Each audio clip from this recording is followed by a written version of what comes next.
Assalamualaikum warahmatullahi wabarakatuh.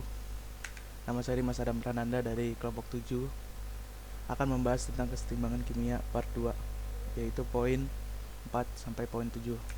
Yang cakupannya adalah 1. Menentukan hasil bagi reaksi atau the reaction quotient. Yang kedua, hubungan Kc dan Kc. Yang ketiga, faktor-faktor yang mempengaruhi kesetimbangan reaksi. Dan yang keempat, aplikasi reaksi kesetimbangan di dunia industri. Yang pertama, menentukan hasil bagi reaksi.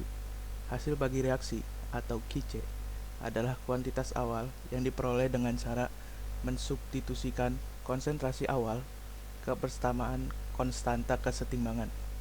Caranya adalah dengan mengalihkan konsentrasi awal produk dibagi dengan hasil perkalian konsentrasi awal reaktan dan dipangkatkan masing-masing dengan koefisien reaksinya.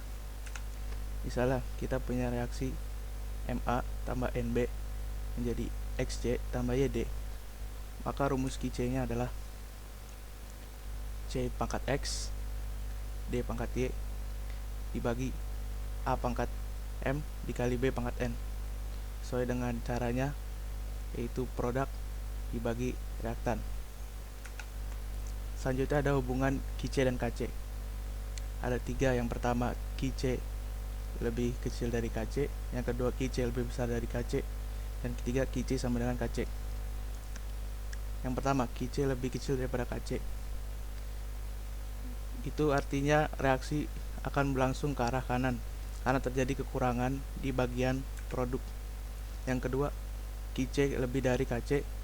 Itu berarti reaksinya berlangsung ke arah kiri karena terjadi kekurangan di bagian reaktan. Dan yang ketiga, jika Kc sama dengan Kc, maka reaksi dalam kondisi setimbang.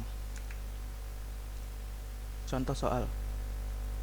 Diketahui reaksi H2 gas tambah I2 gas menjadi 2HI gas. Jika konsentrasi H2, I2, dan 2HI saat keadaan setimbang berturut-turut adalah 2 mol, 1 mol, dan 2 mol, berapakah hasil bagi reaksinya? Dan tentukanlah arah reaksinya dengan Kc sama dengan 1.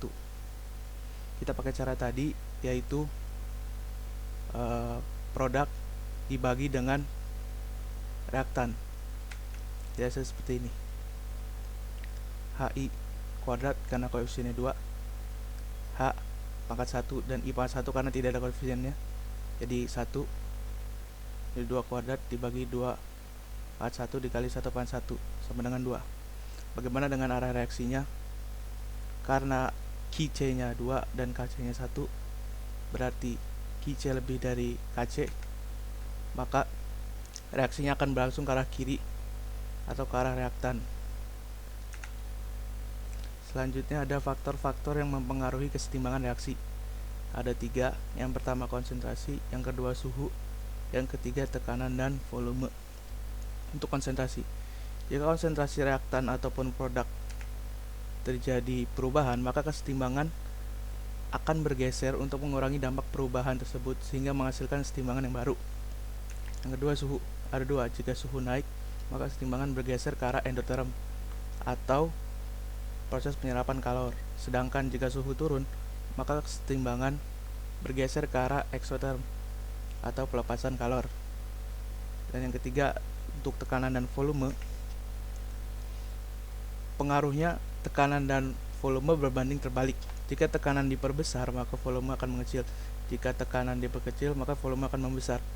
Nah, dalam hal ini kesetimbangan akan bergeser ke arah zat yang jumlah koefisiennya lebih besar. Dan yang terakhir ada aplikasi reaksi kesetimbangan di dunia industri. Ada apa saja? Pertama, pembuatan amonia dengan proses Haber-Bosch, yaitu N2 gas tambah 3H2 gas menjadi 2NH3 gas. Digunakannya dalam pembuatan monomer, polimer, dan busa poliuretan. Dan yang kedua, industri farmasi, pupuk, deterjen, dan juga bahkan untuk bahan peledak, yaitu TNT atau trinitrotoluena. Yang kedua ada contohnya pembuatan asam sulfat dengan proses kontak. Reaksinya S solid ditambah O2 gas menjadi SO2 gas. Digunakan dalam pembuatan pupuk deterjen, cat kuku, cat warna, fiber, plastik, industri logam, pengisi aki, dan masih banyak lagi. Baiklah, mungkin itu saja, sekian dari saya. Kurang lebihnya baik buruknya mohon dimaafkan.